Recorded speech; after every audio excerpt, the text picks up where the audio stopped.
Hello అండి, అందరికీ నమస్తే. ఈరోజు మనం పన్నీర్ ప్రిపరేషన్ ఎలాగో చూద్దాం. ముందుగా స్టవ్ వెలిగించి పొయ్యి మీద పాలు పెట్టుకున్నానండి. పాలను కాసుకుంటున్నాను. నేనైతే బఫెలో మిల్క్ తీసుకున్నాను. బఫెలో మిల్క్ 2 లీటర్స్ తీసుకున్నాను. పాలైతే కాగినాయండి. పాలని ఇప్పుడు పక్కన పెట్టుకొని చల్లార్చుకుందాం. చల్లారిన తర్వాత నేను పాలని ఫ్రిడ్జ్లో పెడతానండి, పైన మీగడంతా తీసుకోవడానికి. ఫ్రిడ్జ్లో పెట్టకుండానే చూసారా మీగడ ఎంత చక్కగా వచ్చిందో. ఇది ఇప్పుడు మనం ఫ్రిడ్జ్లో పెట్టి తీసిన తర్వాత ఇంకా చక్కగా వస్తుంది. చూడండి, చాలా మందంగా, చాలా గట్టిగా ఎంత బాగా వచ్చిందో మీగడ. నేను బఫెలో మిల్క్ 2 లీటర్స్ 200 రూపీస్ పెట్టి తీసుకున్నానండి. దీనివల్ల నాకు లాభమేనండి, ఎందుకంటే దీంట్లో నుంచి మనకి పన్నీర్ వస్తుంది అండ్ మళ్ళీ మీగడ కూడా వస్తుంది. మీగడ ఒక 100 గ్రామ్స్కి దగ్గరలో ఉంటుంది, లేకపోతే 100 గ్రామ్స్ అన్న ఉంటుంది. మళ్ళీ దీంతో పాటు నాకు పన్నీర్ కూడా యాడ్ అవుతుంది. అదే నేను బయట కొనుక్కుంటే నాకు జస్ట్ పన్నీర్ మాత్రమే వస్తుంది ఆ రేట్కి. నాకు మీగడ అయితే రాదు కదా.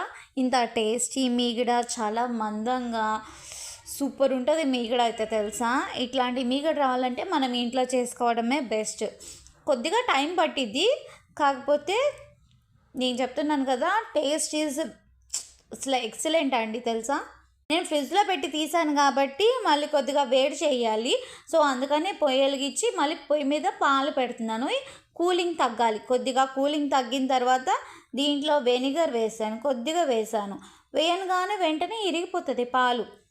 చూసారా, అప్పుడే కొద్దిగా లైట్గా అక్కడక్కడ వచ్చింది. అదిగోండి చూడండి, మొత్తం అంతా ఒక దగ్గర చేస్తున్నాను చూడండి. ఇరిగిందా? కొద్దిగా చాలు.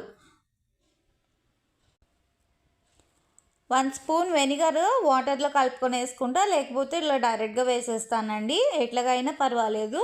పాలు చూసారా ఇరిగిపోయింది. తర్వాత జల్లీలో ఇట్లాగ కచ్చిప్ వేసుకొని దాంట్లో నేను వడగడతానండి.